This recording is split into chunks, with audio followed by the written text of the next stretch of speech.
안녕하세요. 인생은 뿌린 대로 거두는 법이라는 걸 뼈저리게 체감한 40대 후반 남자입니다. 요즘 사람들은 개인주의가 굉장히 강한 것 같습니다. 이웃끼리 서로 돕고 살던 과거와 달리 요즘엔 서로에게 피해를 주지 않기에만 급급하죠. 하지만 최근 저는 타인의 도움으로 인해 인생의 큰 전환점을 맞이했어요. 제 인생을 크게 바꿔놓은 당시의 사건에 대해 지금부터 이야기해 보도록 하겠습니다. 저는 인테리어 업체를 운영하는 사장으로 반지하방을 포함한 2층짜리 주택을 서울에 소유하고 있어요. 1층엔 저희 부부와 아들, 딸이 거주했고 반지하 집은 월세를 놓고 있었죠. 나 오늘 늦어. 당신 먼저 애들이랑 밥 먹어. 아내는 자산관리사로 돈과 일에 대한 욕심이 엄청난 사람이었습니다. 사실 말이 자산관리사였지 아내는 복리 위주로 보험을 취급하는 보험 설계사나 마찬가지였어요. 여러분도 아시다시피 이자에 이자를 주는 게 복리인데 복리보험은 초반에는 중도해지하면 대부분 원금 손실이라는군요. 보험을 든 지 10년은 넘어가야 조금씩 이자가 늘어나면서 비과세 혜택을 받을 수 있다고 하더라고요. 아내는 그렇게 고객들의 자산을 관리해주는 일을 했죠. 일 욕심이 많은 만큼 아내는 고객도 굉장히 많았고 고객 중엔 고위층 손님도 몇 있는 것 같더군요. 야근과 주말 출근이 잦았던 아내는 집안일과 아이들 일은 뒷전인 사람이었기에 아이들을 돌보는 건 비교적 시간이 자유로운 제 몫이었어요. 그렇게 아이들 또한 엄마보단 저를 찾는 일이 훨씬 많았습니다. 제 나이 44이었을 때 60대 중반의 아주머니께서 저희 반 지하에 새로 이사를 오셨어요. 아주머니는 조용하고 말수가 적은 분이셨습니다. 아주머니는 마주칠 때마다 목례만 하고 저를 지나치셨기에 아주머니와 대화를 나눌 기회가 별로 없었죠. 그러다 아주머니가 이사 온 지 반년쯤 지났을 때 아주머니는 2달이나 월세를 밀리셨습니다. 제가 건물 청소 일을 하는데 일을 하다가 계단에서 넘어져서 허리를 다쳤어요. 수술받고 집에서 지금 쉬고 있어서 제가 일을 못 나가고 있습니다. 게다가 지병까지 악화돼서 다른 병원도 다니고 있고요. 제가 허리만 나으면 빨리 일해서 밀린 월세 전부 낼 테니 조금만 기다려주시면 안 될까요, 사장님? 월세는 천천히 내셔도 되니까 무리하지 말고 푹 쉬세요. 제대로 회복 안 하고 다시 무리하시면 나중에 정말 큰일 나요. 고맙습니다, 사장님. 아주머니가 안쓰럽기도 했고 무엇보다 아주머니를 보면 2년 전 돌아가신 저희 어머니가 생각나 저는 아주머니의 사정을 배려해드렸어요.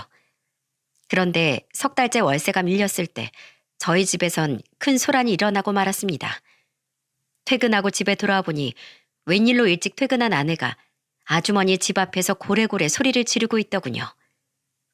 아줌마, 이게 무슨 날강도 같은 심보예요? 당장 밀린 월세를 전부 내든가 아니면 방을 빼든가 하세요. 이게 벌써 몇 달째예요? 네? 죄송합니다, 사모님. 제가 허리를 다쳐서 아직 일을 못 나가서요.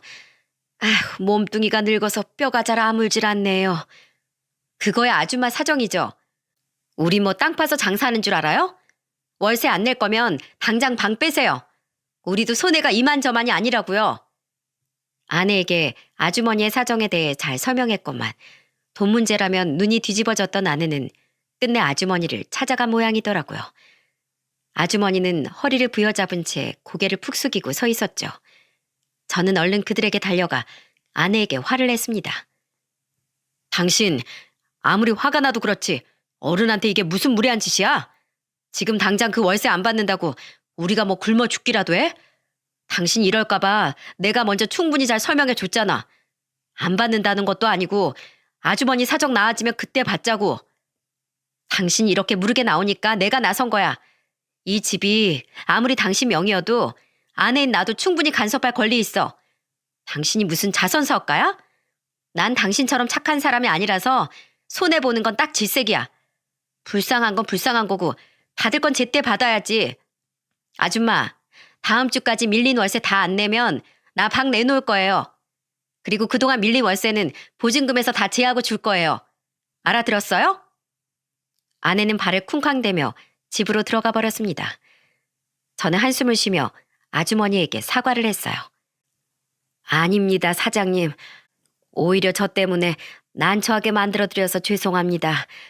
아무래도 전 이 집에서 나가야 할 것 같네요. 아니에요. 그러지 마세요. 그 몸으로 어떻게 이사를 한다고 하세요. 눈물을 글썽이는 아주머니의 모습을 보니 마음이 편치 않더군요. 다음날 저는 아주머니 이름으로 제 통장에 밀린 월세를 입금했습니다. 그리고 아내에게 아주머니가 월세를 냈다고 말하며 이체 내역을 확인시켜줬어요. 왜 이렇게까지 하는 거냐고 물으신다면 저는 아내의 성격을 알고 있기에 이 일로 아내와 더 이상 다투고 싶지 않았거든요. 게다가 저 또한 굉장히 가난했던 어린 시절이 있었기에 힘들게 살고 있는 아주머니의 사정이 남일처럼 느껴지지 않았죠. 다음 날 저는 아주머니를 찾아가 제가 대신 월세를 해결했으니 그 돈은 갚지 않아도 된다고 말씀드렸습니다. 아주머니는 당혹스럽고 미안한 표정으로 제게 물으시더군요. 아니, 대체 왜 제게 그렇게까지 해주시는 거예요? 저야 너무 감사하지만 제가 너무 염치 없고 죄송해서. 사실 저도 어릴 적에 무척 힘들게 살았거든요. 저희 식구는 부모님과 저, 그리고 남동생과 여동생 이렇게 5식구였는데 워낙에 가난해서 제가 고등학교 들어갈 때까지 딱 이만한 단칸방에서 온 식구가 살았어요. 그때 집주인분이 저희를 굉장히 많이 배려해주고 도와주셨어요. 그분 아니었으면 저희 가족은 진즉에 길바닥에 나앉았을지도 몰라요. 그래서 아주머니 일이 남일 같지 않더라고요. 게다가 아버지까지 제 나이 20살에 돌아가시는 바람에 어머니가 굉장히 고생을 많이 하셨는데 이제 겨우 좀 먹고 살만해져서 효도하고 살려 했더니 2년 전에 그만 암으로 어머니가 돌아가시고 말았어요. 아주머니를 보면 평생 힘들게만 살다 돌아가신 저희 어머니 생각이 많이 나더라고요. 그래서 제가 좋아서 도와드리는 거니까 너무 부담 갖지 말아주세요. 제 사연을 들은 아주머니는 제 손을 잡고 연신 고맙다며 눈물을 글썽이시더군요. 그때 제 눈에 아주머니의 가족 사진으로 보이는 사진 액자 하나가 보였습니다. 그곳엔 젊어 보이는 아주머니와 남편으로 보이는 아저씨, 그리고 아들 둘, 딸 1명이 환하게 웃고 있더군요. 사진을 보니 아주머니에겐 가족이 있는 것이 확실했건만 왜 지금은 이 단칸방에 혼자 살고 있는 건지 궁금해졌죠. 근데 아주머니, 실례가 안 된다면 왜 가족분들이랑 같이 안 사시는지 여쭤봐도 될까요? 한 번도 다른 가족분들이랑 왕래하는 걸 못 본 것 같아서요. 제 물음에 아주머니는 잠시 가족 사진을 바라보시더군요. 그리곤 이내 씁쓸한 표정으로 대답하셨죠. 뭐 대단한 사연은 없어요. 사람 사는 일이 다 거기서 거기죠. 남편은 7년 전에 사고로 세상을 떠났고 두 아들놈은 남편 유산이랑 제 재산을 있는 대로 다 뜯어가더이다. 그러다 3년 전에 큰아들은 뇌출혈로 먼저 죽었어요. 며느리란 것은 그 뒤로 나한테 전화 한 통 없더군요. 둘째 아들은 자식들 조기 유학시키겠다면서 아예 해외로 이민을 가버린 뒤엔 연락이 없고 그나마 착했던 막내딸은 어떤 놈팽이 같은 놈을 만나기에 반대했더니 아예 집을 나가버렸어요. 그래서 지금은 연락되는 자식들도 없이 이렇게 혼자 쓸쓸히 늙어가고 있죠. 제 팔자가 참 초라하죠. 이런 내 모습이 처량하고 어디 말하기도 창피해서 이젠 사람들과 말도 잘 안 섞습니다. 사정을 들어보니 아주머니가 살아온 현실이 너무 잔인하게 느껴져 더욱 가슴이 아파왔어요. 그렇게 서로의 가정사를 이야기하며 유대를 쌓은 우리는 그 뒤로 조금씩 교류를 하기 시작했습니다. 아주머니는 전과 다르게 저와 마주치면 반갑게 인사를 했고 서로의 근황을 묻기도 했어요. 한 달이 지난 후엔 아주머니는 다시 일을 나가실 수 있었죠. 그렇게 아주머니가 저희 집에 새들어 산 지 2년쯤 지난 어느 날이었습니다. 이상하게도 며칠째 자꾸만 집 밖에서 아기 울음소리가 들리더군요. 처음엔 가까이 있는 이웃집에서 나는 소리인가 싶었는데 소리가 너무 큰 것이 아무래도 아주머니의 집에서 나는 소리 같더라고요. 아우 시끄러. 대체 뭐야? 하루 이틀도 아니고. 안 되겠어. 내가 직접 찾아가서 확인해봐야지. 결국 참지 못한 아내는 잔뜩 짜증이 난 표정으로 아주머니의 집을 찾아갔습니다. 저 또한 대체 왜 아기 울음소리가 들리는지 궁금했기에 황급히 아내의 뒤를 따라갔죠. 저기요, 아줌마. 좀 나와보세요. 지금 시간이 밤 12시인데 대체 왜 이렇게 시끄러워요? 집에 아기 있어요? 아내의 신경질적인 외침에 아주머니의 집 문이 열리더군요. 그런데 아주머니의 집에서 나온 사람은 아주머니 혼자가 아니었습니다. 아주머니 옆엔 죄송한 표정을 지은 한 젊은 여자가 아기를 안고 서 있었어요. 어딘가 얼굴이 익숙했는데 자세히 뜯어보니 그 여자는 바로 아주머니의 가족사진 속에서 웃고 있던 아주머니의 막내딸이더라고요. 아주머니는 미안한 표정으로 아내에게 사과를 했죠. 죄송합니다, 사모님. 사실 며칠 전에 제 막내딸이 집에 와서요. 애가 갈 곳이 없어서 지금 머물 곳이 저희 집밖에 없습니다. 손주는 최대한 제가 잘 달래서 조용히 시켜볼게요. 정말 죄송합니다. 그럼 지금 따님이랑 저 아기까지 같이 이 집에서 사시겠다는 거예요? 내가 진짜 어이가 없어서. 아줌마 이 집 혼자 살기로 하고 우리랑 계약한 거 아니에요? 지금 우리 큰애가 고등학생인데 애 공부는 어쩌라고 하루 종일 빽빽 울어댄 아기를 데리고 있겠다는 거예요? 며칠 안 된 지금도 애 울음소리 때문에 머리가 지끈거려 죽겠는데 당장 내보내던가 아니면 월세를 2배로 내던가 하세요. 2배요? 아내는 삿대질까지 하며 소리를 바락바락 지르더군요. 그럴수록 아기 울음소리는 점점 더 커졌고 아주머니의 딸의 고개는 더욱 푹 숙여져만 갔어요. 보다 못한 저는 아내를 타박했습니다. 여보, 우선 진정해. 방 하나에서 사는 건 똑같은데 무슨 월세를 2배로 내래. 그리고 갈 곳이 없다는데 저 갓난애를 데리고 사람을 어디로 나가라는 거야? 우리도 애들 키울 때 주위에서 배려 많이 받았잖아. 애가 우는 건 당연한 거지. 우리 옛날 시절 생각해서 우리가 배려하고 넘어가자고. 자자, 얼른 집으로 돌아가자. 아, 여보! 저는 아내를 말리며 집으로 데리고 들어왔어요. 그리고 다음날 마주친 아주머니는 제게 전날엔 고마웠다고 말하며 울먹이는 목소리로 이렇게 말씀하시더군요. 제가 사장님 사모님께 참 염치가 없네요. 사실 우리 딸이 집을 나가서 제가 그렇게 반대했던 놈이랑 동거를 하다가 애를 덜컥 낳아버렸지 뭐예요. 근데 그 썩을 놈이 한다던 혼인신고를 차일필 미루다가 결국 일방적으로 헤어지자고 통보하곤 우리 딸을 저 어린애랑 같이 쫓아내버렸답니다. 그래서 돈도 갈 곳도 없던 딸이 그제야 제게 연락해서 저희 집으로 오게 된 거예요. 자기 팔자 자기가 아주 베베 꼰 건 사실이지만 부모가 돼서 어떻게 오갈 데 없는 미혼모로 나타난 딸을 내칠 수 있겠습니까? 더 넓은 집으로 가고 싶어도 당장 이 집 월세 내기도 빠듯한데 가긴 어딜 갑니까? 사정을 봐주셔서 정말로 감사합니다, 사장님. 어떻게 이 아주머니에겐 이런 딱한 사정만 생기는 건지 참 세상이 불공평하다는 생각이 들더군요.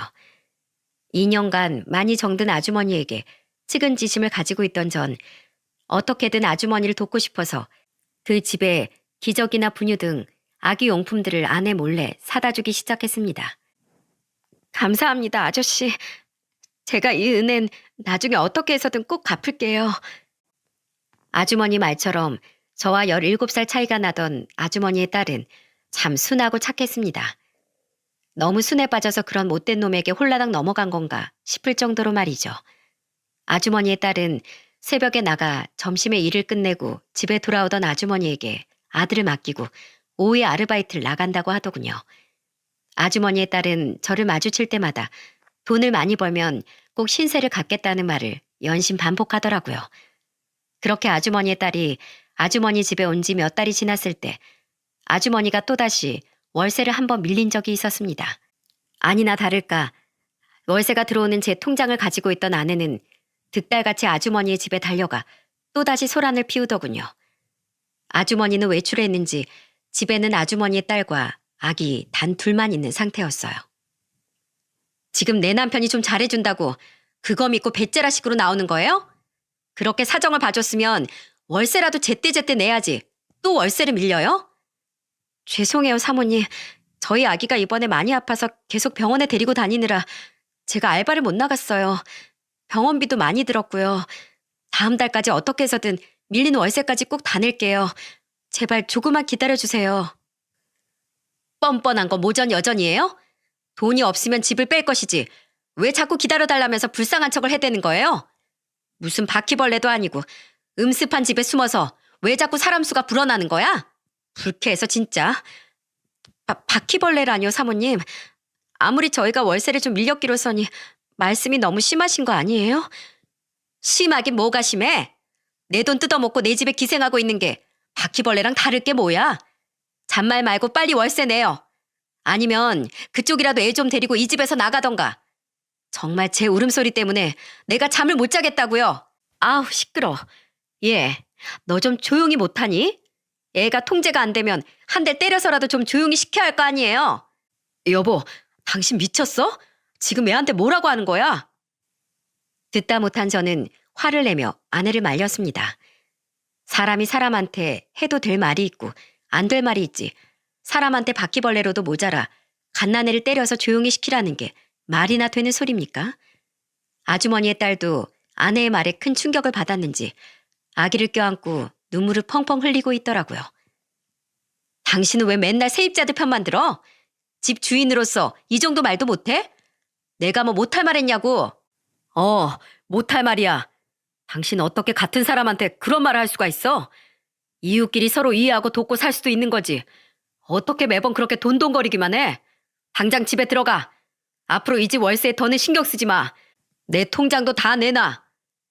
그 사람들이 돈을 내기 싫어서 안 내는 것도 아니고 어떻게든 살려고 발버둥치는 사람들에게 꼭 그렇게까지 잔인하게 굴어야 했는지 너무 화가 나더라고요. 다음 날 저는 아주머니의 딸을 찾아가 아내 대신 정중히 사과를 했죠. 제가 그렇게 화를 냈건만 아내는 그날 이후에도 아주머니의 딸을 마주칠 때마다 대놓고 면박을 주며 노려보곤 하더라고요. 진짜 재수도 없지. 하필 저런 거지 같은 인간들이 왜 우리 집 세입자로 들어온 거야? 그럴 때마다 저는 아내에게 화를 냈지만 아내는 흥하고 콧방귀를 끼며 제 말을 무시했어요. 그렇게 몇 달이 지난 어느 날이었습니다. 평소보다 조금 일찍 퇴근하고 집에 돌아오니 아주머니의 딸이 아기를 안고 집 앞에서 절 기다리고 있더군요. 사장님, 잠깐 드릴 말씀이 있는데요. 무슨 말이요? 혹시 기저귀나 분유가 다 떨어졌나요? 아니요, 이거 받아주세요. 사장님, 제가 그동안 꼭 은혜 갚겠다고 말씀드렸었죠?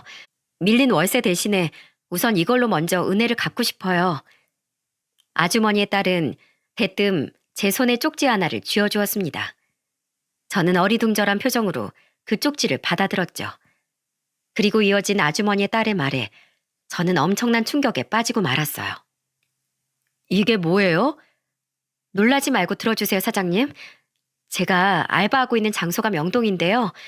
그저께 아기가 걱정돼서 조금 일찍 퇴근하려는데 명동에서 사모님을 봤었어요. 제 아내를요? 네. 근데 사모님이 웬 남자랑 아주 다정하게 손을 잡고 걸어가고 계시더라고요. 손을 잡았다고요? 둔기로 머리를 한 대 맞은 것 같더군요. 뱃속 깊은 곳에서 느껴지는 불길한 느낌에 저는 떨리는 눈빛으로 아주머니의 딸의 뒷말을 기다렸죠. 그리고 아주머니의 딸의 입에선 상상도 못할 아내의 정체가 흘러나오고 말았습니다. 네, 처음엔 제가 잘못 봤나 싶었는데 사모님이 맞더라고요. 너무 수상해서 몰래 뒤를 쫓아갔는데 꽤 으리으리한 오피스텔 건물로 두 사람이 들어가는 게 아니겠어요? 두 사람이 비밀번호 치고 정문으로 들어갈 때 문이 닫히기 전에 제가 몰래 따라 들어가서 기둥 뒤에 숨어 있었더니 엘리베이터를 기다리는 동안 두 사람이 나눈 대화를 엿들을 수 있었어요. 이거 그때 제가 녹음한 녹음 파일인데 한번 들어보세요. 아주머니의 딸은 조심스럽게 휴대폰의 음성 파일을 재생시키더군요. 그곳에서 흘러나온 여자의 목소리는 확실히 아내의 목소리였습니다. 도철 씨, 우리 만날 때 쓰고 있는 공실에 정말로 세입자 안 받아도 괜찮아요? 도철 씨 아내가 눈치채지 않을까요? 괜찮아. 이 건물이 통째로 다 내 건데 이 많은 오피스텔 중에 하나쯤은 월세 안 나도 티 안 나. 내 돈은 잘 불리고 있지? 이번에도 낼 세금이 아주 한무더기야. 나 당신한테 맡긴 돈 불어날 것만 믿고 피 같은 세금 다 내고 있다고. 그럼요. 그 세금들 생각도 안 나게 제가 아주 크게 도철씨 돈 불려줄게요. 나 이번 주 금요일에 좀 한가한데 그날 야근 핑계대고 이 집에서 새벽까지 놀다 갈게요. 좋죠? 엘리베이터 도착 신호음을 마지막으로 그 음성 파일은 끝이 났습니다. 너무도 어마어마한 충격에 저는 더듬거리며 물었어요. 그러니까 지금 제 아내가 저 몰래 자기 고객이랑 바람을 피우고 있다는 건가요? 그것도 유부남이랑? 사장님이 듣기에도 그렇게 들리시죠? 아무래도 그런 것 같아요. 두 사람이 엘리베이터를 타고 올라간 층수까진 확인했는데 집은 확인을 못해서 어떻게 할까 하다가 기왕 쫓아간 거 집까지 알아내자 싶어서 그 층에 잠복하고 기다렸어요. 엄마한테 전화해서 애기 좀 봐달라고 부탁하고요. 그렇게 4시간이나 기다린 끝에 사모님이 어느 집에서 나오는지 제 두 눈으로 똑똑히 확인했어요.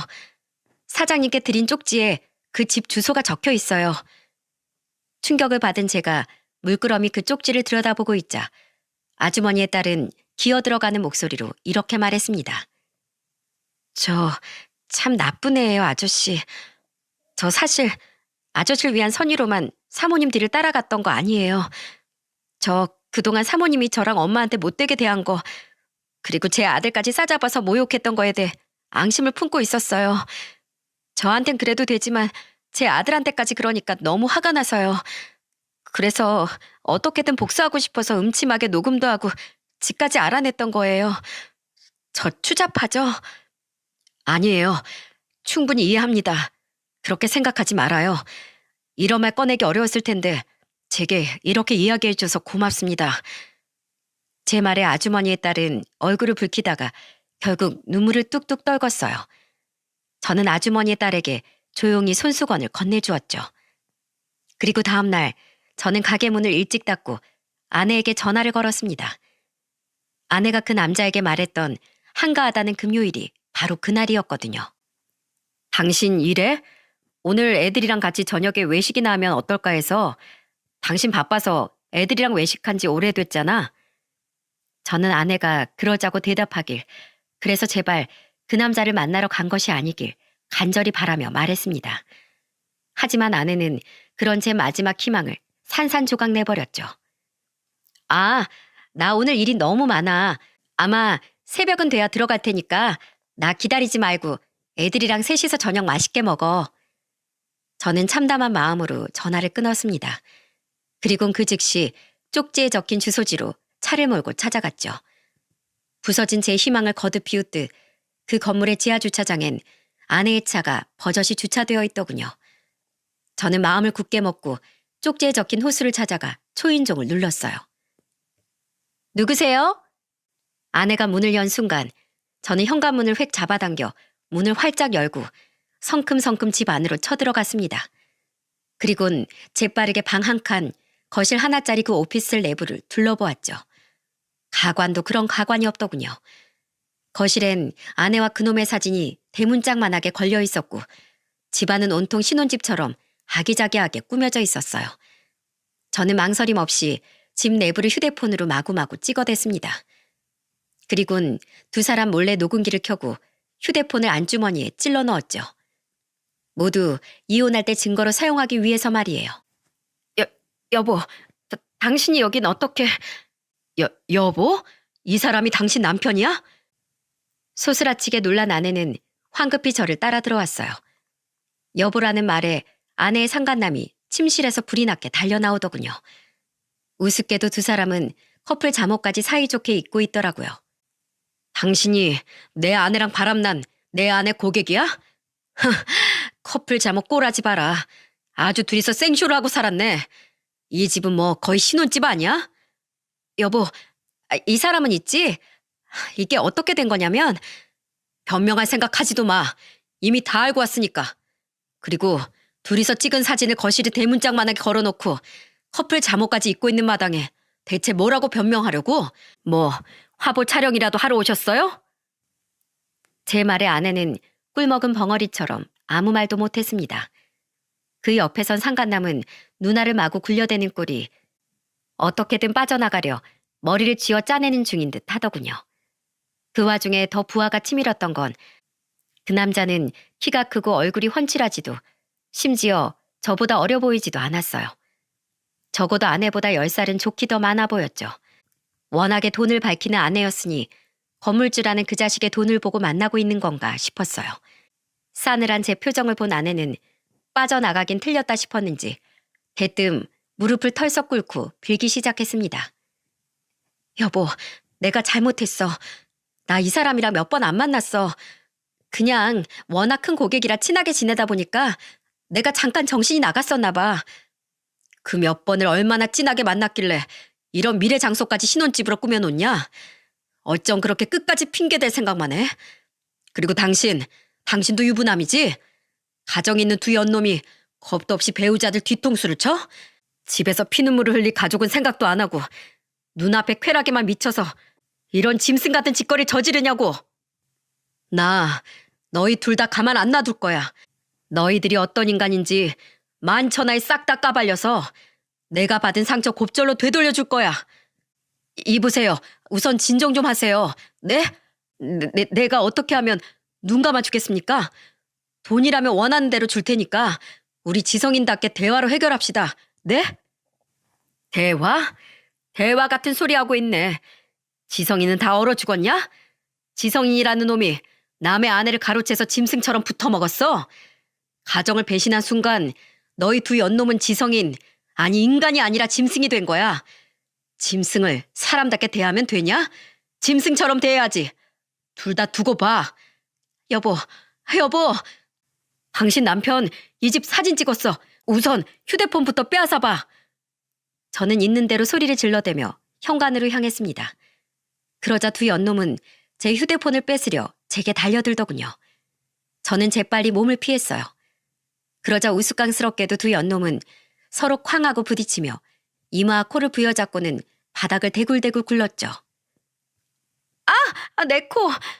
아씨, 아파. 당신 남편 잡으랬더니 나한테 들이박으면 어떡해? 멍청한 여자야. 뭐? 멍청하다고? 말 다 했어 지금?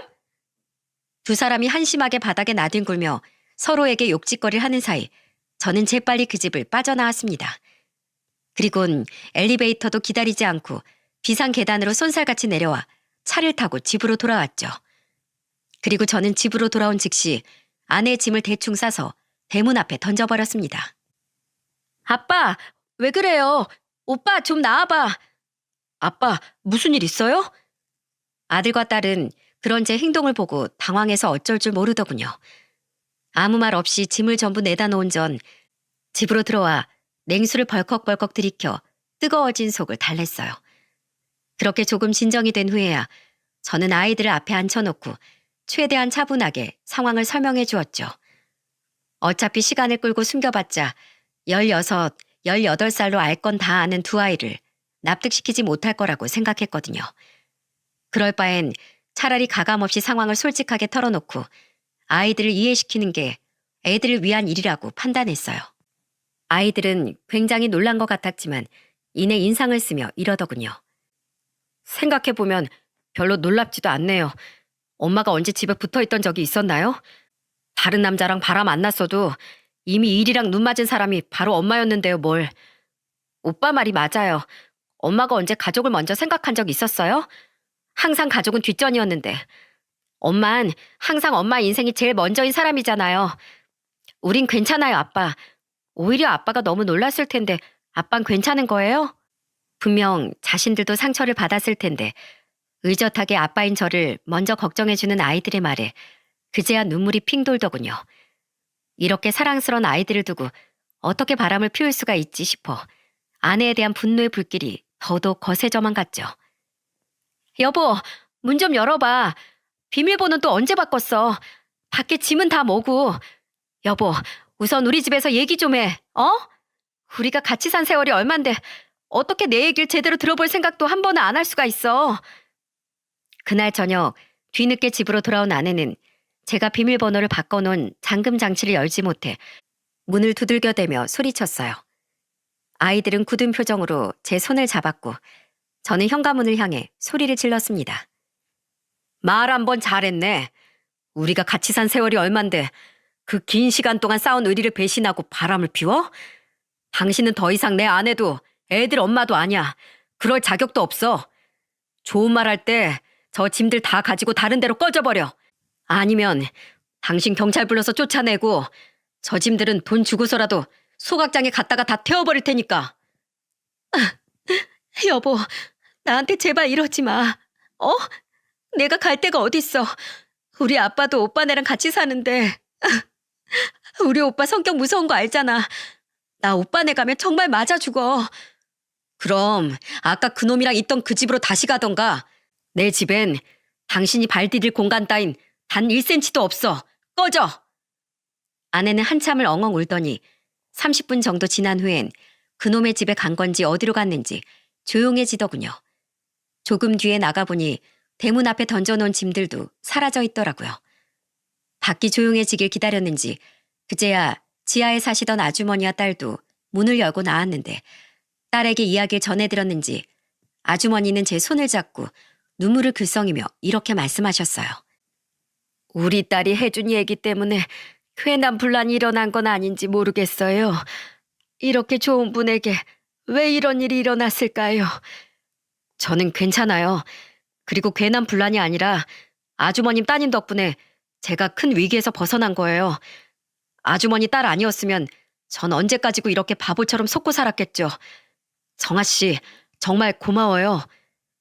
아주머니 뒤에 서 있던 아주머니의 딸은 울적한 표정으로 제게 고개를 꾸벅 숙이더군요. 저는 주말 내내 정보를 알아보고 월요일이 되자마자 이혼 전문 변호사를 선임했습니다. 그리곤 변호사의 인맥을 통해 두 연놈에 대해 조금 더 알아봤더니 아주 가관이더군요. 상간남은 아내보다 무려 13살이나 많은 놈이었고 돈이 많은 처가 덕에 떵떵거리며 살고 있었더군요. 그 와중에 절세를 하고 싶어 알아보다가 아내를 만나게 되었던 것 같아요. 더 웃긴 건 두 사람이 눈이 맞았던 게 아니라 아내가 큰 재산을 가진 상간남을 고객으로 꼬시고자 처음부터 자산관리자 겸 애인 역할을 조건으로 내걸었다고 하네요. 아내란 사람이 이 정도까지 돈에 환장한 돈벌레인 줄은 정말 꿈에도 몰랐습니다. 이 정도면 아내가 그동안 많은 고객을 유치할 수 있었던 게 순전히 능력 때문만은 아니지 않았을까. 이런 의심이 당연하게 들더라고요. 저는 아내 회사로 이혼 소장을 보냈습니다. 그 후 저는 아내의 실체를 하나도 빠짐없이 적어 아내 회사에 민원 글을 올렸습니다. 하지만 그 정도로는 제가 받은 배신감의 절반도 떨쳐내지 못하겠더군요. 그래서 전 그 다음날 아예 아내가 일하던 회사 집으로 쳐들어갔죠. 안녕하세요. 저 조은경 씨 남편 되는 사람입니다. 여보. 어디서 지내고 있었는지 모르겠지만 아내는 그 와중에도 출근을 했더라고요. 저는 당황하는 아내를 뿌리치며 큰 소리로 소리쳤어요. 벌써 소문이 다 퍼졌을 텐데 이 회사는 아직도 이런 불량스러운 직원을 자르지 않았습니까? 몸으로 남자들 꼬셔서 고객들 모으고 유치하는 이런 사람을 그대로 회사에 둔다면 정직하게 일하는 다른 분들을 무시하는 처사 아닌가요? 이 회사는 방법이 어떻든 간에 고객만 잘 물어오면 다 묵인해 줍니까? 아이고, 사장님, 왜 이러십니까? 안 그래도 회사 내부에서 조은경 씨 처벌에 대해 논의 중입니다. 조금만 기다려주시면 저희가 징계 내용에 대해 직접 사장님께 통보해드리겠습니다. 그러니까 이만 돌아가 주세요. 부탁드립니다. 그러자 아내의 상관처럼 보이는 중년의 남자가 제게 달려와 땀을 삐질삐질 흘리며 저를 설득하더군요. 이만하면 됐다 싶어 저는 그 남자에게 제 연락처를 남기고는 아내를 위아래로 훑어본 뒤 유유히 그 회사를 빠져나왔죠. 아내는 분하고 창피했는지 시뻘개진 눈으로 눈물을 뚝뚝 흘리고 있었어요. 그리고 전 그 남자의 건물 바로 앞에 아주 커다란 현수막을 걸었습니다. 자식이 둘이나 있는 남의 아내와 붙어먹은 건물주를 고발합니다. 이 건물은 불륜남녀의 미래장소로 사용된 더러운 장소입니다. 현수막을 본 상간남은 보자마자 가위를 들고 나와 갈기갈기 잘라버리더군요. 하지만 제가 누굽니까? 바로 인테리어 업체 사장이 아닌가요? 그깟 현수막 몇 장 더 만드는 건 일도 아니었죠. 저는 매일같이 현수막을 새로 가져가 걸었습니다. 찢어져 있으면 다시 걸고 글씨가 담뱃불로 지져져 있으면 또 새로 바꿔 걸었죠. 당신 진짜 명예훼손으로 고소당하고 싶어? 해!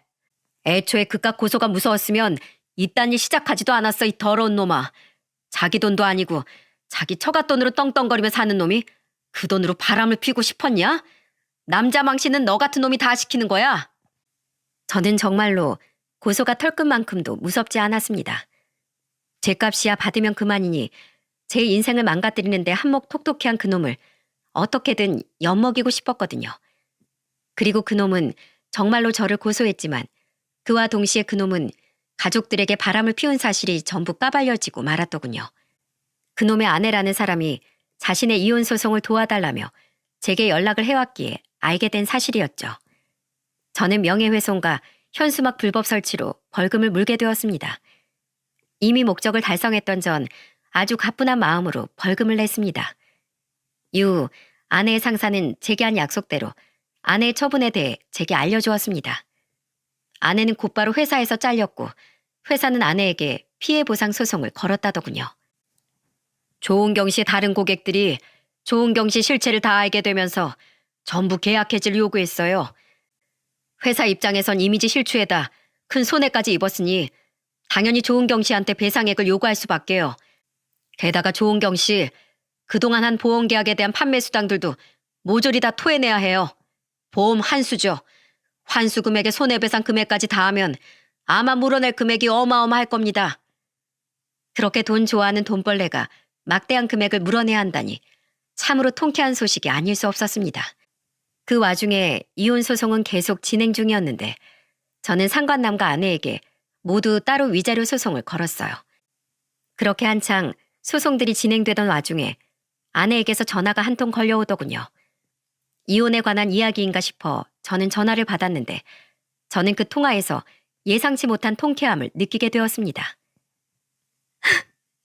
여보, 제발 위자료 소송이라도 좀 취소해줘.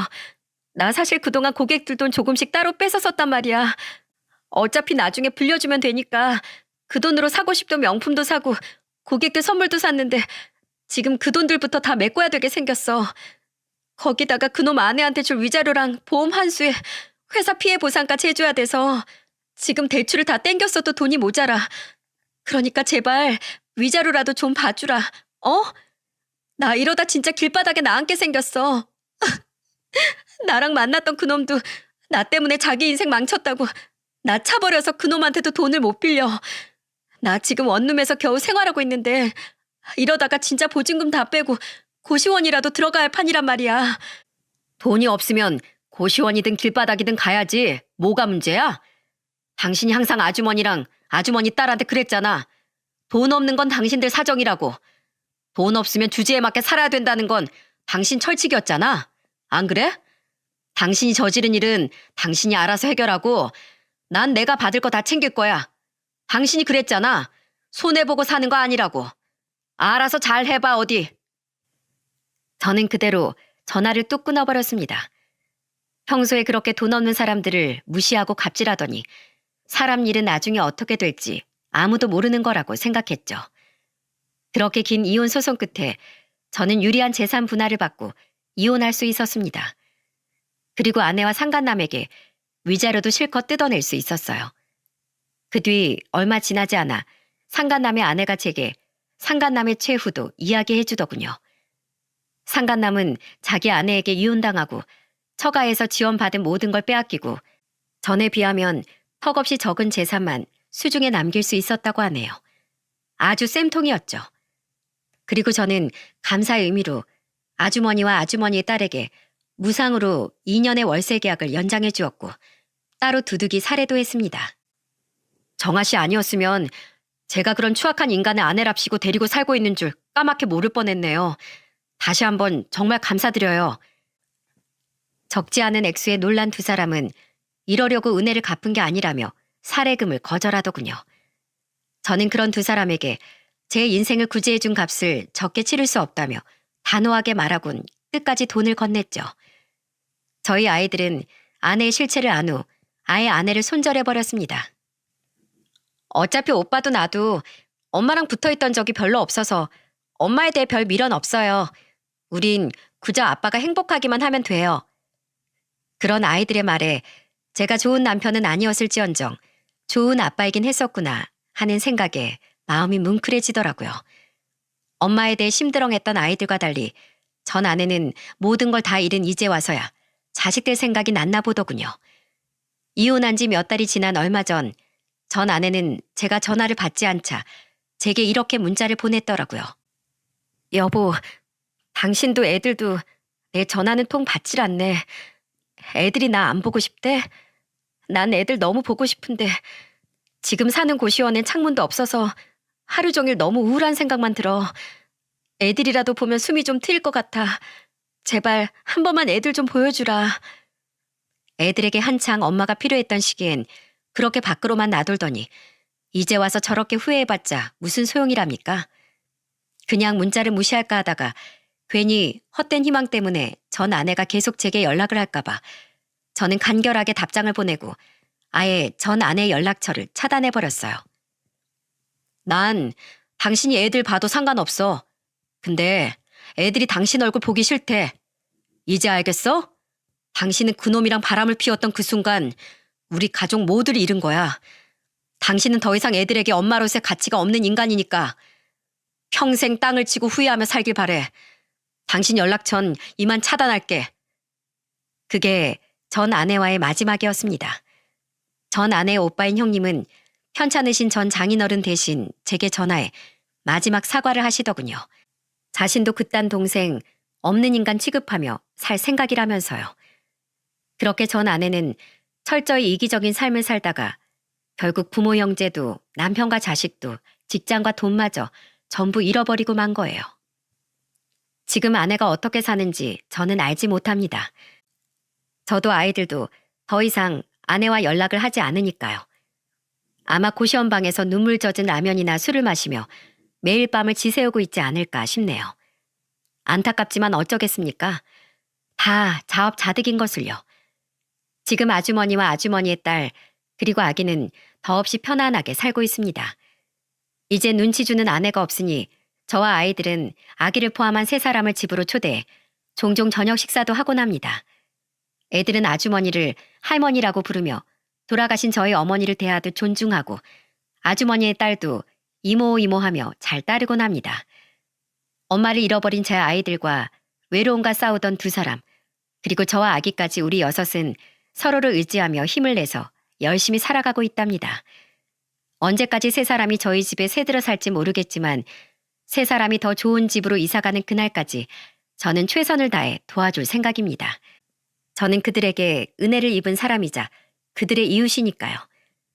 단 한 가지 바람이 있다면 저희 아이들과 정아 씨의 아들이 훗날 지금을 떠올려 그들 또한 어려운 이웃들을 도우며 살아갔으면 좋겠다는 거예요. 여러분, 짧은 인생을 돌이켜보면 사람은 혼자서는 살아갈 수 없는 동물인 것 같아요. 저는 이 각박한 세상에서도 서로의 도움이 있어야지만 사람은 비로소 살아갈 수 있다는 말을 꼭 많은 분들께 전하고 싶어 이 사연을 보내게 되었습니다. 어린 시절 어려운 저희 집을 도와준 주인집 아저씨의 온정은 저를 인정 있는 사람으로 키웠고 그런 저는 또다시 아주머니와 아주머니의 딸을 도왔어요. 그리고 제 도움을 받은 아주머니의 딸은 결국 제 인생을 구해주었고요. 이렇듯 조그만 주위로 고개를 돌려보면 아직 우리는 수많은 온정 속에서 살아가고 있다는 사실을 깨달을 수 있더라고요. 그러니 여러분도 가끔씩은 주위를 둘러보고 또 여러분이 주위에 먼저 손길도 내밀며 모두 함께 따뜻한 세상을 만들어 나갔으면 좋겠습니다. 저는 언젠가 또다시 따뜻한 이웃의 손길로 여러분의 곁에 찾아갈게요. 감사합니다.